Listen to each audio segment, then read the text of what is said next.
ଜାତୀୟ ରାଜପଥ ପାଖ ଏକ ଗାଡ଼ିଆରେ ପାଣିରେ ପଡ଼ି ରହିଥିଲା ଏକ ମୃତଦେହ। କିଛି ସ୍ଥାନୀୟ ଲୋକମାନେ ମୃତଦେହଟିକୁ ଦେଖିବା ପରେ ପୁଲିସକୁ ଖବର ଦେଇଥିଲେ। ତେଣୁ ପୁଲିସ ଓ ଅଗ୍ନିଶମ ବାହିନୀର କର୍ମଚାରୀମାନେ ପହଞ୍ଚି ମୃତଦେହଟିକୁ ଉଦ୍ଧାର କରିଥିଲେ। ଆଉ ତାଙ୍କର ପରିଚୟ ଖୋଜା ଯାଇଥିବା ବେଳେ ମୃତ ବ୍ୟକ୍ତି ଜଣକ ସେହି ଅଞ୍ଚଳର ନୁହଁ ବୋଲି ଜଣାପଡ଼ିଥିଲା।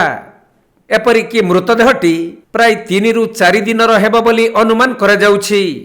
ତେବେ ଏହି ବ୍ୟକ୍ତି ଜଣକ କିଏ ଏବଂ ଏହି ଗାଡ଼ିଆକୁ କିପରି ତାଙ୍କର ମୃତଦେହ ଆସିଲା ସେ ନେଇ ପୁଲିସ ତଦନ୍ତ ଆରମ୍ଭ କରିଛି।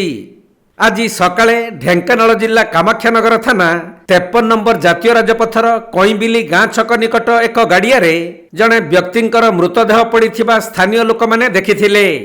ତେଣୁ ପୁଲିସ ଓ ଅଗ୍ନିଶମ ବାହିନୀ ପହଞ୍ଚି ମୃତଦେହଟିକୁ ଉଦ୍ଧାର କରିଥିଲେ ବି ମୃତ ବ୍ୟକ୍ତିଙ୍କର ପରିଚୟ ମିଳିପାରି ନାହିଁ, ଯାହାକୁ ନେଇ କାମାକ୍ଷାନଗର ପୁଲିସ ଅଧିକ ତଦନ୍ତ ଜାରି ରଖିଛି।